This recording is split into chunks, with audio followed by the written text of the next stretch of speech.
ಇದು ನಾನು ನಿಮಗೆ ತೋರಿಸ್ತಾ ಇರೋದು ಬಂದು ಮ್ಯಾಂಗೋನ ಗ್ರೈಂಡ್ ಮಾಡಿಬಿಟ್ಟು ಚಿಕ್ಕ ಚಿಕ್ಕ ಕಪ್ಪಲ್ಲಿ ಹಾಕಿ ಸ್ಟೋರ್ ಮಾಡಿ ಫ್ರೀಝರಲ್ಲಿ ಇಟ್ಟಿದ್ದೀನಿ.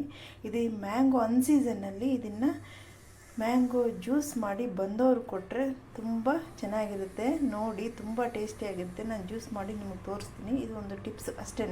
ನಿಮ್ಮಲ್ಲಿ ಎಕ್ಸ್ಟ್ರಾ ಮ್ಯಾಂಗೋಸ್ ಇದ್ದಾಗ ತುಂಬ ಹಣ್ಣಾಗಿರುತ್ತೆ, ಅದನ್ನೆಲ್ಲ ಕ್ರ್ಯಾಪ್ ಮಾಡಿಬಿಟ್ಟು ಅದನ್ನೆಲ್ಲ ಮಿಕ್ಸಿನಲ್ಲಿ ಹಾಕಿ ಓಡಿಸ್ಬಿಟ್ಟು ಶುಗರ್ ಏನು ಆ್ಯಡ್ ಮಾಡಬೇಡಿ, ಅದನ್ನೆಲ್ಲ ಕಪ್ಸಲ್ಲಿ ಹಾಕ್ಬಿಟ್ಟು ಫ್ರೀಝರಲ್ಲಿ ಇಟ್ಬಿಟ್ರೆ ಒಂದು ಹಾಫ್ ಡೇನಲ್ಲಿ ಎಲ್ಲ ಕ್ಯೂಬ್ಸ್ ಥರ ಆಗಿರುತ್ತೆ. ಅದನ್ನೆಲ್ಲ ಎತ್ತು ಒಂದು ಕಂಟೈನರಲ್ಲಿ ಸ್ಟೋರ್ ಮಾಡಿಟ್ರೆ ಇಟ್ಬಿಟ್ಟು ನೀವು ಬೇರೆ ಮ್ಯಾಂಗೋ ಸೀಸನ್ ಅಲ್ದಿರ ಬೇರೆ ಸೀಸನಲ್ಲಿ ಇದನ್ನು ಬಂದವ್ರಿಗೆ ಜಾರಲ್ಲಿ ಒಂದು 2 ಕ್ಯೂಬ್ಸ್ ಜನ ಎಷ್ಟು ಜನ ಪರ್ಸನ್ ಬರ್ತಾರೆ ಅದ್ರ ಮೇಲೆ ಡಿಪೆಂಡ್ ಆಗುತ್ತೆ ಹಾಕ್ಬಿಟ್ಟು ಸ್ವಲ್ಪ ಒಂದು ಗ್ಲಾಸ್ ಹಾಲು ಮಿಕ್ಸ್ ಮಾಡಿ, ಇಲ್ಲ ಹಂಗೆ ಮಾಡಿದ್ರು ಓಕೆನೇ. ಓಡಿಸ್ಬಿಟ್ಟು ನಿಮಗೆ ಏನಾದ್ರು ಶುಗರ್ ಬೇಕು ಅಂದರೆ ಸ್ವೀಟ್ ಕಮ್ಮಿ ಇದ್ದರೆ ಶುಗರ್ ಆ್ಯಡ್ ಮಾಡ್ಕೊಳ್ಳಿ.